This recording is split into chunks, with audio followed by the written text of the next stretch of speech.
విక్రమార్క సింహాసనం ప్రసిద్ధిగాంచిన సంగతి తెలియని వారుండరు. ధైర్య సాహసాలతో బేతాళుణ్ణి వశం చేసుకున్న మహాపరాక్రమశాలి విక్రమార్క చక్రవర్తి. ఒకనాడు బేతాళుణ్ణి వశం చేసుకునేందుకు కీకారణ్యంలోని భీకర శ్మశానానికి అర్ధరాత్రి ధైర్యంగా బయలుదేరతాడు విక్రమార్కుడు. బేతాళుడు నివసించే చెట్టును సమీపించి చెట్టుకు వ్రేలాడుతున్న బేతాళ శవాన్ని కత్తితో తింపి భుజాన వేసుకొని వెనక్కి తిరిగి చూడకుండా ఎప్పటిలా తన ప్రయత్నం కొనసాగిస్తాడు.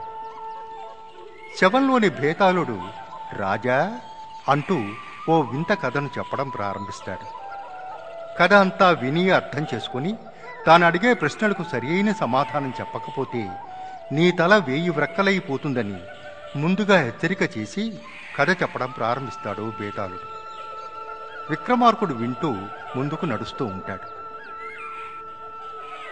రాజా, నీ సాహసం ప్రశంసనీయం. కానీ ఎంతటి సాహసవంతుడైనా విధికి తలవంచక తప్పదు. విధి బలీయమైనది. దానికి నిదర్శనంగా సుమంతుడి కథ చెబుతాను.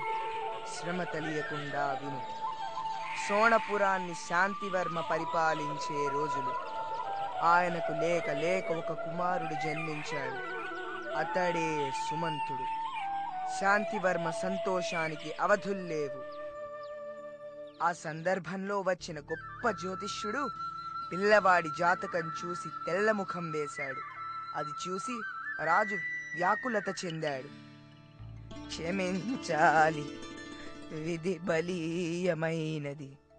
ఈ పిల్లవాని జాతకం ప్రకారం 3 గండాలున్నాయి.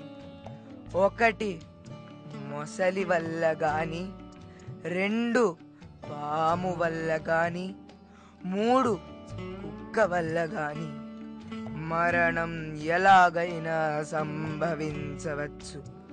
జాగ్రత్త, అతి జాగ్రత్త అవసరం. చీమలు కూడా దూరడానికి వీలు లేని కట్టుదిట్టమైన మందిరం నిర్మించి కాపలాతో దాసీజనంతో ఏ లోటు తెలియకుండా పెంచుతా. ఆ 3 గండాలకు దూరంగా ఆనందంగా పెంచుతా నా కుమారుణ్ణి. ఎవరక్కడా? సేవకా, సేవకా. ఏం కావాలి బాబు? అదిగో అటు చూడు. అదేమిటి వింత జంతువు? అయ్యో, అది కుక్క పిల్ల బాబు. ఏ జంతువు కాదు, కుక్క పిల్ల. దాంతో ఆడుకుంటా. నా బొమ్మల్లో అది లేదు. దాంతో పరుగు పందెం వేయాలి. తీసుకురా. ప్రభు, కొంప మునిగింది. చిన్నరాజా వారికి కుక్క పిల్ల కావాలట. ఏడుపు ఆపడం లేదు. తెచ్చివ్వండి, లేకపోతే మనోవ్యాధితో వాడు బాధపడతాడేమో.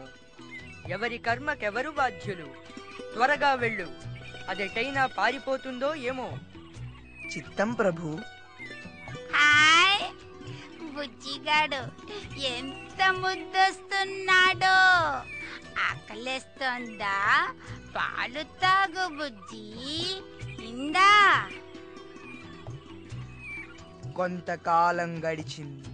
సుమంతుడు యుక్త వయస్కుడయ్యాడు. ఒకనాడు తండ్రికో ఉత్తరం రాశాడు. తండ్రి, మీకిదే నా పాదాభివందనము. ఎంతకాలం నేను ఈ గుట్ట మీద భవనంలో ఉండాలి? జీవితం దుర్భరంగా ఉంది.